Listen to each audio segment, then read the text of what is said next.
Each candidate has submitted a video to be shown to you right now. The girls' videos will be shown first, followed by the boys. Once all the videos are shown, you can go to your student email and open the Google Doc sent by Miss Parker and fill it out with your choices. And don't worry if you can't vote today. Voting will stay open until Friday, September 29th. And now, here's your 2017 Homecoming Court. Would you love me if I was down and out? Would you still have love for me, girl? It's easy to love me now. Would you love me if I was down and out? Would you still?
Somebody hasn't been walking the warrior way.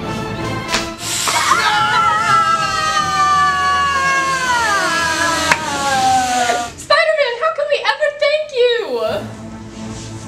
I mean, you could vote me for homecoming queen.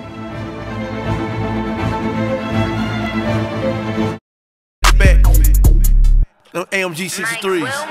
I tell all my rake it up, break it down, bag it up.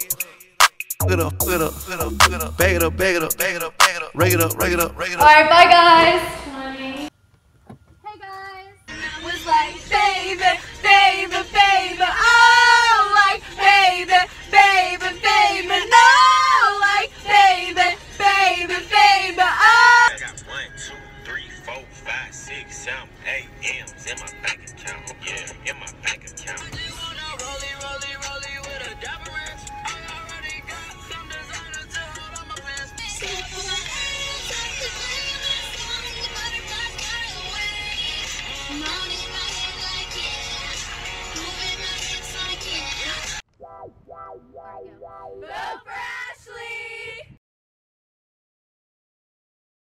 Now to get a closer look at one of Wando's homecoming queen nominees, Wheaton Shipman, captain of the lacrosse team and AP student. But what do her Wando classmates actually think of her? Now we throw it over to Jack Shipman. Today, we ask Wheaton's fellow classmates to see who she really is. Hey, quick question. So what are your thoughts on Wheaton Shipman? I mean, she's pretty cool. She's pretty short. She's nice to me. She plays lacrosse, so I guess that's nice, yeah. Wheaton Shipman, in all of my 40 years of teaching, top of the class, incredible. Best of them all, incredible. Just, cute, yeah. Okay. So tell me what you think about Wheaton Shipman. She's pretty nice. She lets me out into the lot, you know, and to turn out, you know. She was the captain last year. She was pretty cool. She's always got my back. Great leader. Very nice. All right, thank you very much.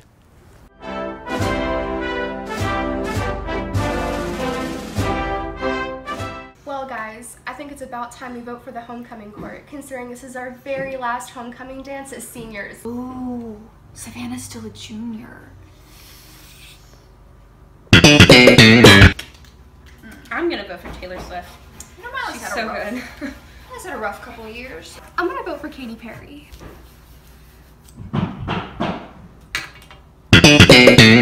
Guys! What are you guys doing? We're voting for homecoming queen. You scared me. Here, you guys need some of these. Snickers. See guys, you aren't you when you're hungry. I don't even know why I voted for Taylor. She's dead. Katy Perry, who? I told you. Alexandra Lord. Vote Alexandra Lord for 2017 Homecoming Queen.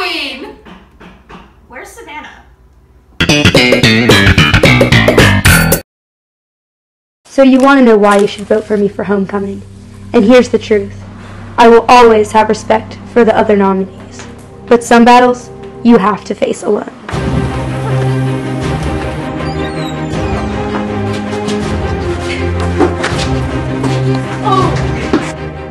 Why should we vote for you for homecoming?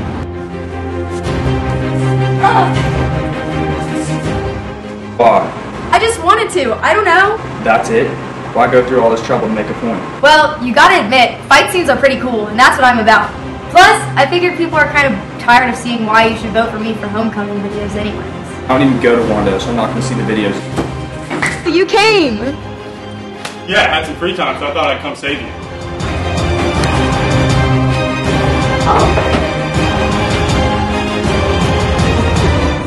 Yeah. Whoa!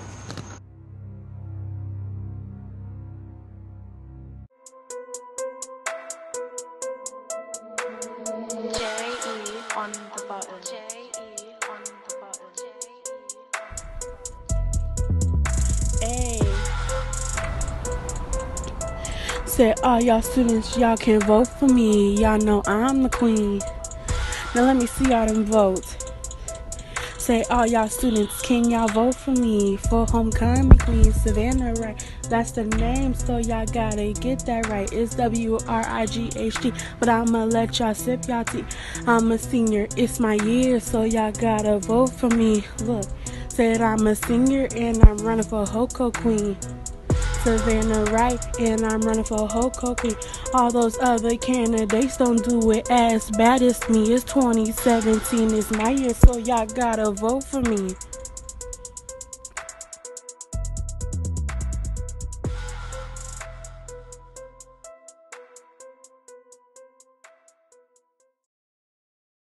In the low country of Mount Pleasant, where the wind howls through the Wando River.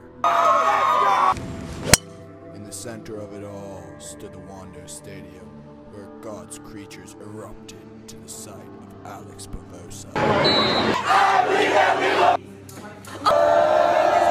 They awakened to the sounds of warrior chants and tomahawk chops.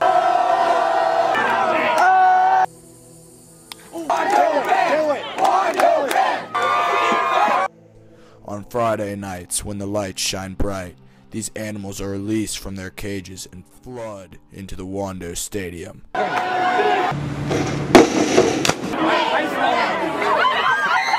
Wando Stadium, the true gladiators perform on the cement steps of the Chop House. You can't do that! You can't do that!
Vote for me, that'd be great.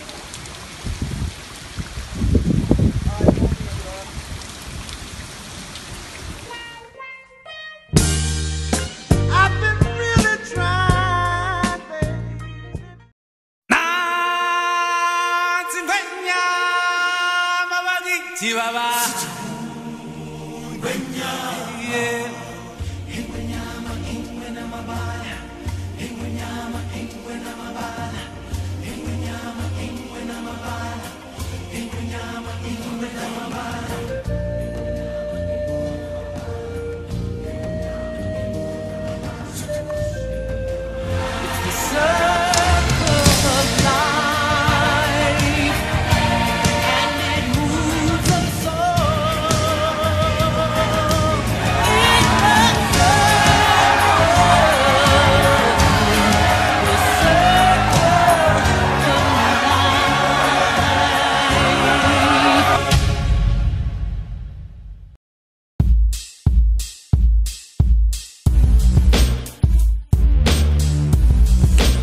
subbing in here for Palmer, and I want you to vote for him for homecoming.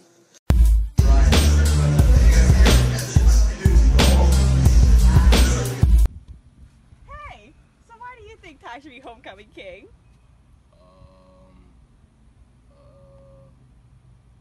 Because he can make a shot from anywhere. Wow.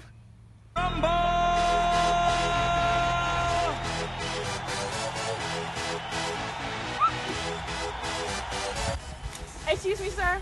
Why do you think Ty Buncombe should be homecoming king? Boot camp. Okay, thank you.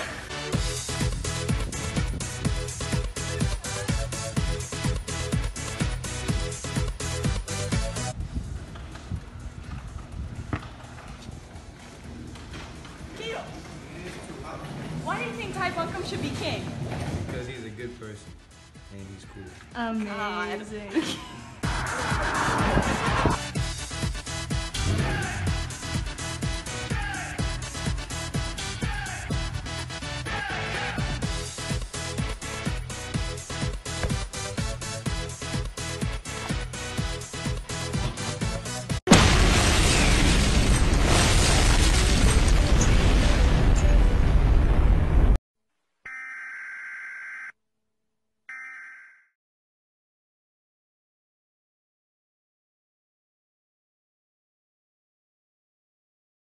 Tribe Talk is a public forum for student expression.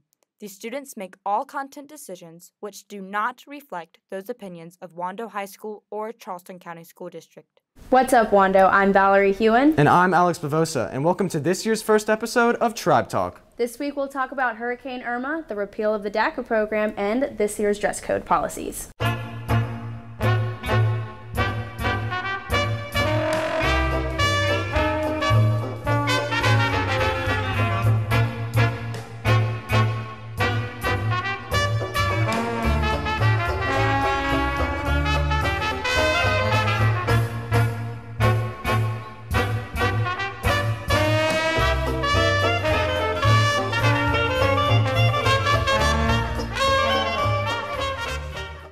Hurricane Irma was anticipated to be more catastrophic than Hurricane Hugo. And although the effects weren't as bad as anticipated, the effects of this powerful hurricane go far beyond the low country. Pete Jonas takes a look. In 1989, Hurricane Hugo hit Charleston as a Category 4 hurricane. Today, it is remembered as one of the most destructive hurricanes in South Carolina history. Many believe that Hurricane Irma has the potential to have the same destructive effects. We talked to a Charleston native and local officials about the impact of Hurricane Irma in comparison to Hugo. For Hugo, we were preparing for a very bad storm. We knew that this would be worse than anything we had seen in our recent history. Winds were extremely high, there was a lot of water, there was a lot of damage, there was a lot of destruction. One thing that I think of that was different to me this time with Irma is that it came in the daytime. Hugo came at night, Matthew came at night, but Irma came in the day. When we know a hurricane is coming, we have to do just like everyone else in their own houses. We have to secure boats and equipment and everything that's out here at the complex. We can't really prepare the waterways or the beaches for the hurricane coming in. The last hurricane didn't have a huge effect outside of the flooding. Storm surge and flooding were two of the major destructive impacts of Hurricane Irma. They were unexpected by local officials. We were told that there would be a surge. We began to pick it up. First it was going to hit here, then it wasn't, and then we kept getting further and further away. The wind was not huge, but the water completely took me by surprise, and the fact that it took out our dock, that was astounding to me, because with what I expected Irma to be, I did not expect the dock to go. Depending on the strength of a hurricane when they come in, I mean, of course you can get the wind and structural damage, but it's flooding that usually damages everything. But a severe hurricane like Hugo, where you get those direct effects, will usually have more direct environmental impacts. Irma wasn't too bad, but you know, the different storms, it just depends on the tracks they take and how they hit us. Irma was a tropical storm. Hugo was a Cat 3, Cat 4, depending on where you were in the Charleston area. For Irma, we thought it would be a minimal storm. It actually had more impact on our system than we thought it would. It packed more wind, it packed more rain, it packed tides, it packed flooding. Well, you know, Hugo was so different from Irma anyway. We got hit in Hugo as a Category 4. It was so bad and so devastating. There were a lot of tornadoes that whipped around, could lift up a whole house or half of a house and just throw it in the ocean or throw it several miles away. Plenty of people during Hugo didn't have a home to come back to. So I knew if we left a Category 5 or even a 4 storm, we could come back to nothing. So I began to think, oh my goodness, you know, what picture or what, you know, what little things that are sort of near and dear to your heart would you like to be able to kind of have afterwards if everything went? That was what went through my mind. It was not a happy thought. This has been Pete Jonas reporting for Tribe Talk. The DACA program was something that held families together here in the U.S. by allowing children of illegal immigrants stay here legally. But with President Trump's recent repeal of the program, it may end up changing families' lives drastically. Shane McDavid has the story. In 2012, President Obama created a policy that allows individuals who enter the country illegally as minors to receive a renewable 2-year period to postpone their deportation and obtain a work permit in the United States.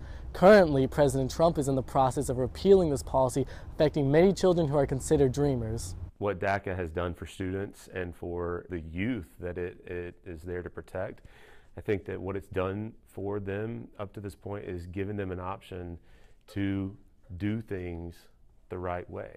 It's kind of a short-term fix. It doesn't really solve the problem. As I mentioned before, it's not granting any status to the person. They're not able to become a legal permanent residence. There's no clear pathway to citizenship. Some believe that because DACA was passed through the use of an executive order, this is seen as an abuse of power by President Obama.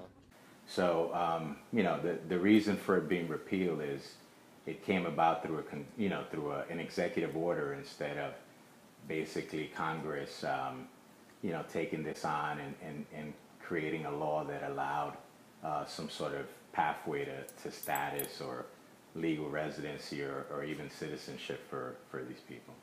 It increased the number of young people trying to come to the United States. So we had a situation where, you know, parents wanting to take advantage of this program were sending kids pretty much on their own through the southwest border to the United States. I think that if DACA were repealed, it would change people's perceptions of who we are as Americans. America is a welcoming place for all immigrants. We're an experiment. We are an experiment of people who come together to make this country work. And if we start rejecting people who are trying to do it the right way or trying to do it the way that our government asked them to, then I think that sends a dangerous message. This has been Shane McDavid reporting for Tribe Talk.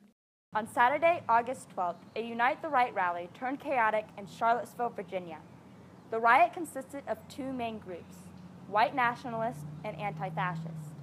The clashing of these two groups has caused an increase in racially based discussions and gatherings across the nation, including here in Charleston. Certainly since Charlottesville, there's been, I think, a renewed interest in Confederate monuments. People are starting to say, when did these monuments get put up? What do they say? What do they say about the way we celebrate history?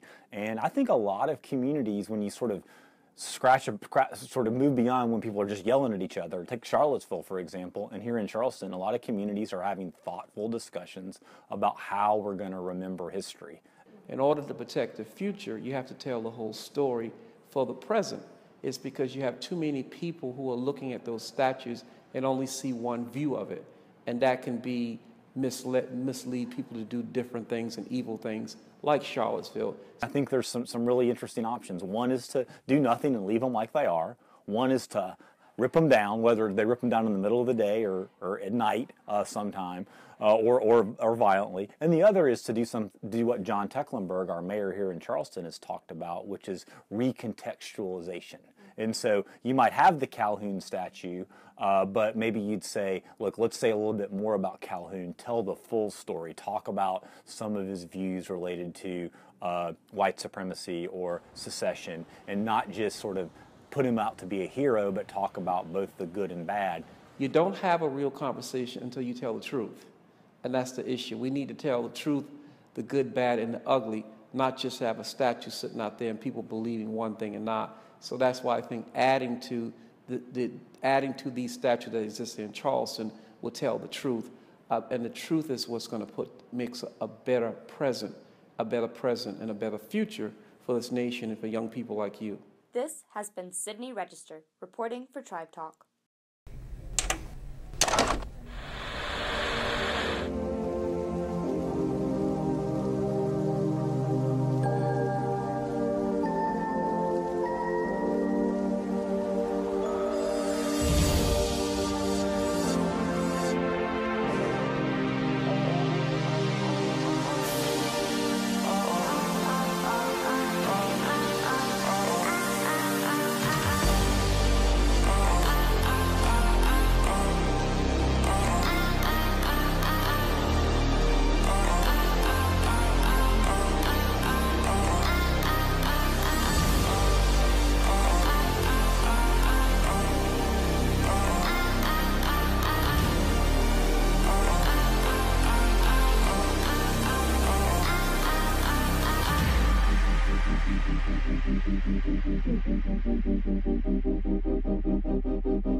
Next week is Spirit Week. Wear your red, white, and blue for America Monday. Find a buddy and match for Twin Tuesday. Roll straight out of bed for Pajama Day on Wednesday. Take a blast to the past for Throwback Thursday. And on Friday, wear all black for Blackout. The homecoming dance is Saturday, September 30th. Don't forget to buy your homecoming tickets during all lunches for $7 or $10 at the door.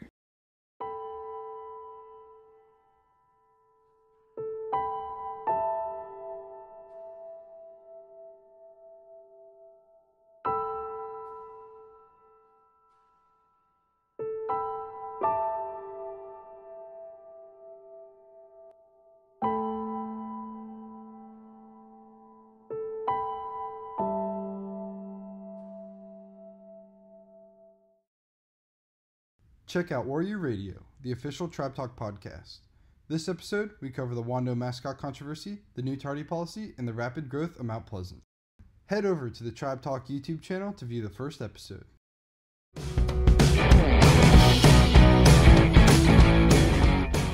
While college applications can be stressful, paying for college can weigh even heavier on a student's mind. For many seniors here at Wando looking for financial aid, scholarships may seem unattainable. However, earning a scholarship can be easier than you think. According to FAFSA, a scholarship is characterized as a financial aid that doesn't have to be repaid. Scholarships are usually awarded based on student need or merit. Funding for scholarships can come from a variety of sponsors, including both federal and state government, private and nonprofit groups, and even the colleges themselves. South Carolina offers 3 major merit-based scholarships awarded to in-state students. There's 2 ways you can earn the Palmetto Fellows Scholarship. Have a 1200 SAT score, a minimum of a 3.5 GPA, and be in the top 6% of your class. Or have a 1400 SAT score and earn a minimum of a 4.0 GPA. This scholarship awards around $7,000 depending on your college grade level. The Life Scholarship can be won by receiving an 1100 SAT score or earning a minimum of a 3.0 GPA. You can receive up to $4,700. The SC Hope Scholarship can be earned if you have a minimum of a 3.0 GPA and don't qualify for any of the other scholarships. SC Hope recipients could earn up to around $2,500 for 2 college terms. Are you eligible for any of these scholarships? If so, take advantage of them before it's too late. Your Wando Guidance Counselor can provide you with information and advice about these amazing opportunities. This has been Grace McKellar, reporting for Tribe Talk. Year after year, the dress code becomes a prevalent issue here at Wando. However, this year students have begun to speak out on their opinions on the issue. Davina Patel gives both sides of the story. Here at Wando, there has been a great deal of controversy regarding the dress code. Some students believe the dress code is demeaning towards a specific gender, while others believe the dress code is beneficial to the students. Administration and students give us more insight and their opinions on the dress code. I don't agree with the Wando dress code just because I think it unfairly targets girls and I think it sexualizes them. I've always disagreed with the dress code ever since the first year that I was here. As a freshman, I was dress coded like numerous times and I've had to miss class time because of it. So I think a dress code is beneficial for Wando based on professionalism rather than if someone can control their urges or not. But yeah, I think it benefits everyone. The purpose of the dress code is so that we have our students held at high expectations so that they can come into school and wear things that reflect what Wando is about. I definitely think that girls are called out more than boys about the dress code, and it's because our bodies are being sexualized by this policy. Calling girls a distraction because of our own body parts that are completely natural and shouldn't be sexualized is demeaning.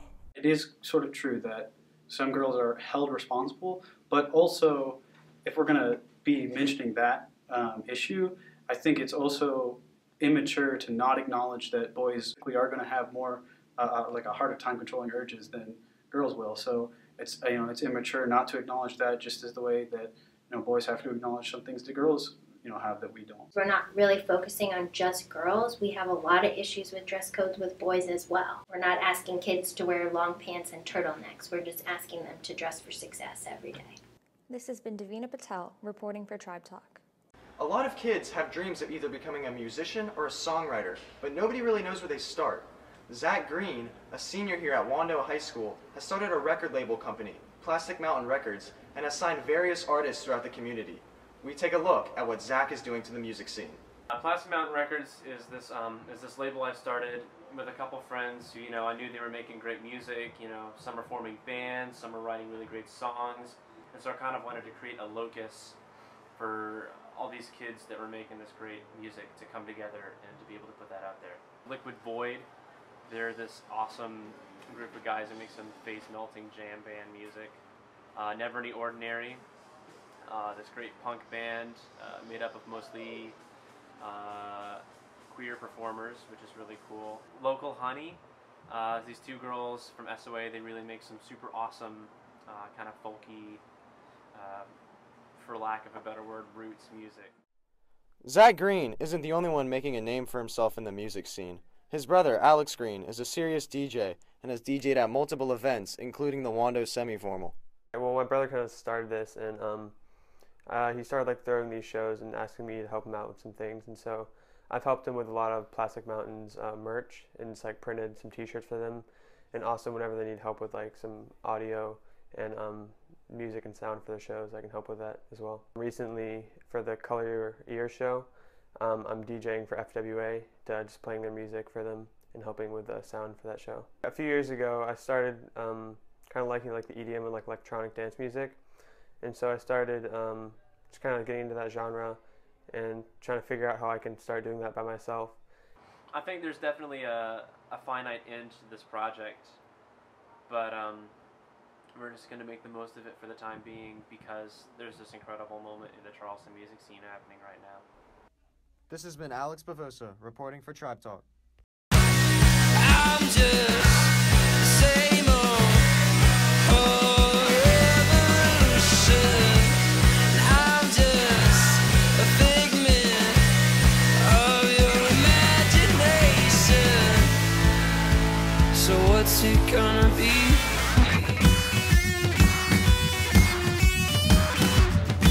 Welcome, ladies and gentlemen, into this year's very first edition of Wando Sports Talk. We're changing a lot of things up this year. We got a new format, a new logo, and a new host. I'm Connor Griffin, taking over for Riley Biller this year, and we are here in the Wando Gymnasium where our girls volleyball team took on the Patriots of Fort Dorchester this past Tuesday. And what better way to kick off this new era of sports talk than with some highlights.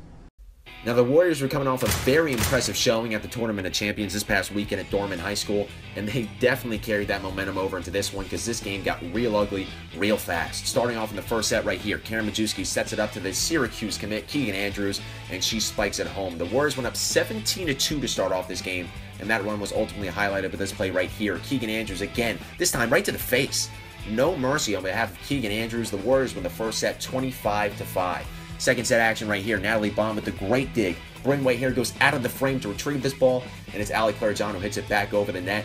4D, they try and get it back over, but they are met by Sarah Misroom, who sends it right back. Great overall hustle play by the Warriors. They won this second set 25-5, just like the first set, and this play essentially sealed the game. It's a little rally between both teams. They go back and forth, but it's John to Majewski, who sets it up to Miss Rune, and she spikes it home. An emphatic end to an emphatic win for the Warriors. They win 2-0 against the Patriots of Fort Dorchester. The football team did not have as much luck against the Patriots, unfortunately, as they lost to the third best team in the state this past Friday. They hope to get back in the win column, though, this Friday on the road at Stratford. Girls golf, on the other hand, had a very successful week. They placed first in their tri-match against James Island and Berkeley last Wednesday, and they placed in the top 5 at the Lady Patriot Invitational over the weekend. In other news, the girls and boys swim teams rolled the competition in their meet at West Ashley on Tuesday. Girls tennis beat West Ashley 6-0, and Patrick Spychowski, he placed second out of 412 runners at the Lake Murray Invitational to lead the boys cross-country team to a 6th place finish. That's all we got for you on this week's edition of Sports Talk. For more Wando sports information, you can follow @Wando Athletics on Twitter and Instagram. For more college and pro sports information, you can check out my podcast on SoundCloud. And if you liked our intro, it's called Reminiscity by Wando's own Casey Malinook. Go check that out on iTunes. But that's all we got for you. Thanks for tuning in. Until next time, I'm Connor Griffin. Go Warriors. Thanks for watching, Wando. That's it for this week's episode of Tribe Talk. Be sure to follow us on Instagram and Snapchat @TribeTalkWHS. This has been Valerie Hewen and Alex Bavosa signing off.